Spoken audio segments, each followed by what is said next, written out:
चंद्रगुप्त ने चाणक्य की बहुत बड़ी चिंता दूर कर दी थी। धनानंद के द्वारा मिले अपमान का बदला चाणक्य को अब इस बालक में दिख रहा था, जिसके चेहरे का तेज उसके भावी राजा बनने की गवाही दे रहा था।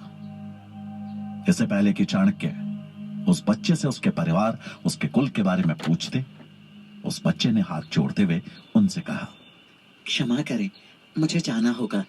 समय पर लकड़ियां लेकर नहीं पहुंचा तो दंड निश्चित है। चाणक्य ये सुन थोड़ा चकित रह गए और उन्होंने उस बच्चे से सवाल किया, कौन देगा तुम्हें दंड? किस गुरुकुल से हो? गुरु कौन है तुम्हारा? चंद्रगुप्त ने उनकी तरफ हैरानी से देखते हुए बोला, गुरु? नहीं, मेरा कोई गुरु नहीं है। मैं तो गुलाम हूँ, अपने मालिक के वहां मजदूरी करता हूँ। चंद्रगुप्त का जवाब सुन चाणक्य के हृदय में उसके प्रति सम्मान मानो और बढ़ गया।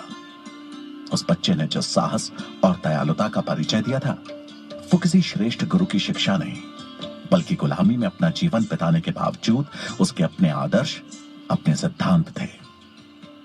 छोटे चंद्रगुप्त ने हाथ जोड़ते हुए अपनी कुल्हाड़ी उठाई और जाने लगा। चाणक्य ने उससे पूछा, कौन है तुम्हारा मालिक? मैं उससे मिलना चाहता हूं। मैं तक्षशिला विश्वविद्यालय का आचार्य हूं। मैं चाहता हूं कि तुम मेरे साथ तक्षशिला चलकर अपनी शिक्षा पूरी करो। उस बच्चे ने पास ही रखे अपने से 2 गुने वजन के लकड़ी के गट्ठर को उठाते हुए मुस्कुराकर कहा, आप तक्षशिला के आचार्य हैं? मैं भी पढ़ना चाहता था, लेकिन शायद वो मेरे भाग्य में नहीं है। आप मेरे मालिक मन्ना देव से मिल सकते हैं, लेकिन मुझे लगता है आपकी कोशिश बेकार जाएगी। ये सुन चाणक्य ने उत्सुकता से सवाल किया, क्यों? बेकार क्यों जाएगी? चंद्रगुप्त ने उत्तर दिया, क्योंकि मन्ना देव अपने गुलामों को इतनी आसानी से नहीं छोड़ते।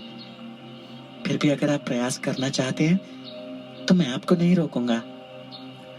चाणक्य उस बच्चे की बात सुनकर मुस्कुराए और बोले, चलो देखते हैं, आज तुम्हारे मालिक की जीत होगी या मेरी। ऐसा कहकर वो चंद्रगुप्त के पीछे पीछे उसके गांव की तरफ चल दिए।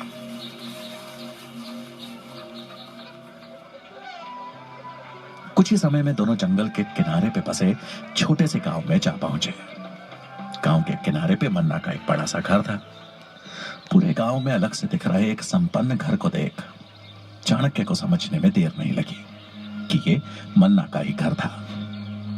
उसके पास चंद्रगुप्त जैसे सैकड़ों गुलाम थे, जिनसे वो अपने काम तो करवाता ही था और सही दाम मिलने पर उन्हें बेच भी देता था। आज के दिन भी मन्ना के गुलामों की बोली लग रही थी। काफी मोल भाव के बाद एक व्यापारी मन्ना के 10 गुलाम लेकर वहां से निकल गया। ये नजारा देख चाणक्य को समझ तो आ गया कि मन्ना इतनी आसानी से चंद्रगुप्त को उन्हें नहीं सौंपने वाला।